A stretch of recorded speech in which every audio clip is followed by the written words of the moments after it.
I am a reformed superintendent. I started superintending in 1983, and in that year, those of you that are historians know that there was a book written called A Nation at Risk.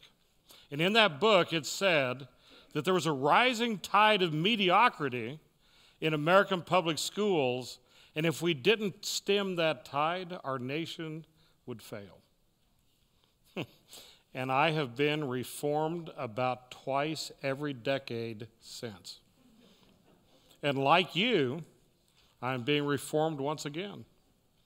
And I'm not sure we're getting it right. You see, I think we might be weighing and measuring our kids too much. I use that very carefully because I grew up in the cattle industry. And in the cattle industry, what you do is you take your cattle, and you take them to the scales to see how you're doing.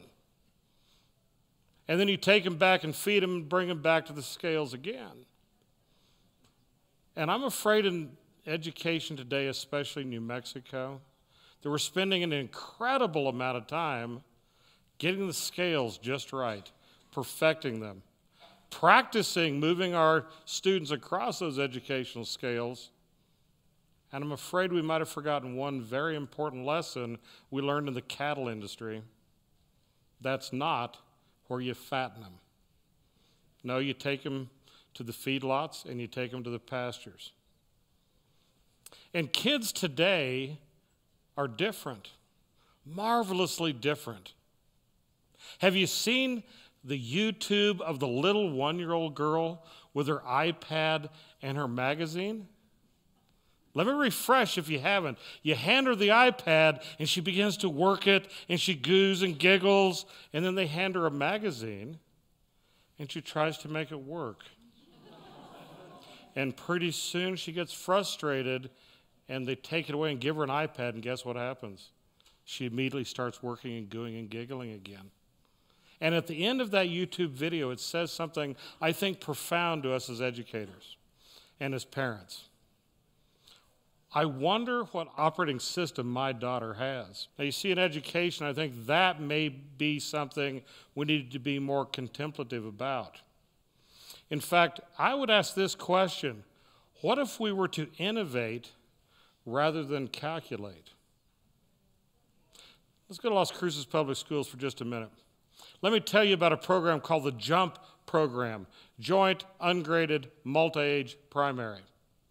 Here's the thesis. If you take your lowest 7 producing schools, lowest 7 performing schools, and you take your 40 lowest performing kinder, first, and second graders, and you place them into a classroom setting where the only rules are you need to learn phonics, you need to learn how to write, and at the end of that time, let's be reading better or equal to your peers. What if you had center-based instruction? What if you had Promethean boards to use in the classroom and iPads and Mac Air books? It isn't unusual in the JUMP program in the afternoon to see even a kindergartner with their iPad to show their iMovie to their friends about what they learned in their center today and why they learned it.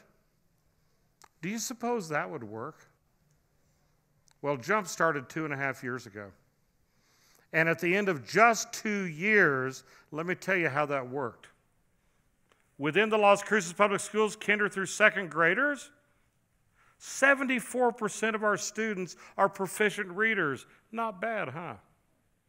Guess what the percentage is in JUMP? Remember, these are the lowest of the low.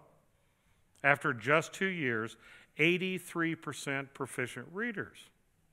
Now, I would say to you, submit to you, that is success. That is innovation. That really matters. And how about Arrowhead Park Early College High School on the other end of the continuum, the high school kids?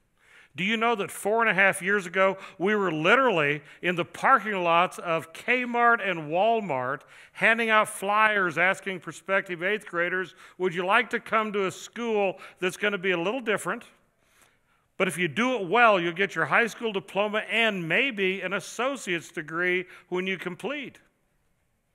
Now let's fast forward to May last year when that first cohort of 108 students graduated. There were 0 dropouts. Now here's what's amazing. Those were average kids. 65% of those kids are first-time college goers in their family. 13% of them are first-time high school graduates in their family. And guess what else? 100% of them received their high school diploma. And better yet, 87% of them also received an associate's degree. Isn't that marvelous? That's true change. But here's what I'm especially proud of. 7 of those students were homeless. And of the 7, 5 received an associate's degree. Now that, my friends, changes lives and changes communities. So here's my call to you, a moral imperative, if you will. What if we decided to innovate rather than calculate?